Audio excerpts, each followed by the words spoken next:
กระทรวงศึกษาธิการและกีฬาได้ร่วมกับทางรัฐบาลออสเตรเลียได้มีการเริ่มการศึกษาค้นคว้าเกี่ยวกับการเรียนร่วมของนักเรียนพิการและจะทดสอบในการสร้างความเข้มแข็งให้แก่ครูในการช่วยเหลือเด็กนักเรียนที่มีความพิการอยู่ที่แขวงเสียงขวาง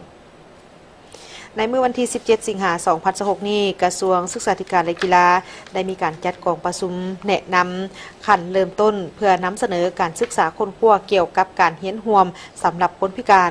โดยการนำใช้สุดอุปกรณ์ช่วยเหลือครูโมดูลที่ 14 การช่วยเหลือเด็กที่มีความยุ่งยากในการเรียนและวิดีโอสำหรับการพัฒนาครู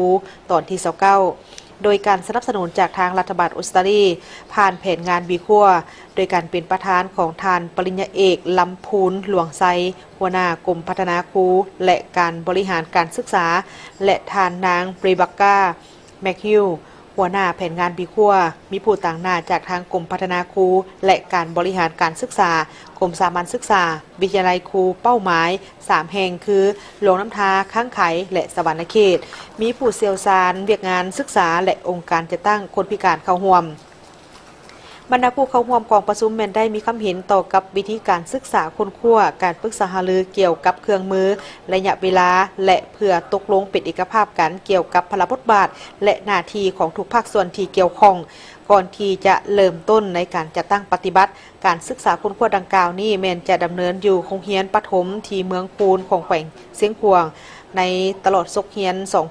2016-2017 และจะมีนักเรียนที่มีความพิการ 18 คนเข้าร่วมพร้อมด้วยครูในโรงเรียนและชุมชนของโรงเรียนเพื่อค้นหาปัญหาหลักฐาน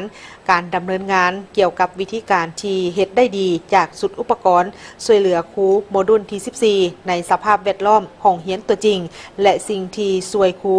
ในการนำใช้ได้อย่างต่อเนื่อง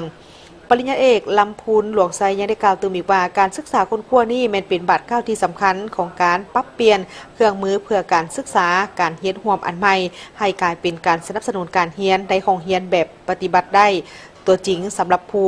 สุดอุปกรณ์ช่วยเหลือครูโมดูล 14 และวิดีโอพัฒนาครูตอนที่ 29 แม้นได้มีการพัฒนาสำเร็จพร้อมที่จะทดลองในโรงเรียนเพื่อช่วยเหลือนักเรียนในการเรียนรู้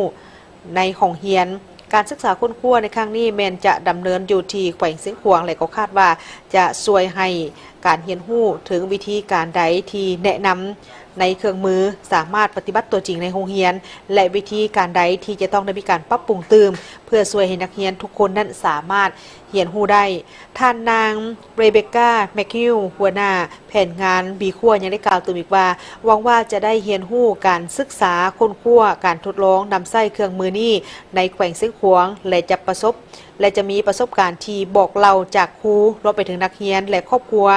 โอกาสนี้เป็นโอกาสที่สำคัญที่จะได้ส่งเสริมการศึกษาเรียนร่วมโดยผ่านเครื่องมือที่นำใช้ได้จริงการเรียนรู้ร่วมกันและการร่วมกันอย่างใกล้ชิดของทางทุกภาคส่วนรัฐบาลออสเตรเลียมุ่งมั่นที่จะสืบต่อร่วมมือกันกับทางกระทรวงศึกษาธิการและกีฬาเพื่อให้เด็กทุกคนได้มีโอกาสประสบผลสำเร็จทางด้านการเรียนที่เพิ่มขึ้นในโรงเรียน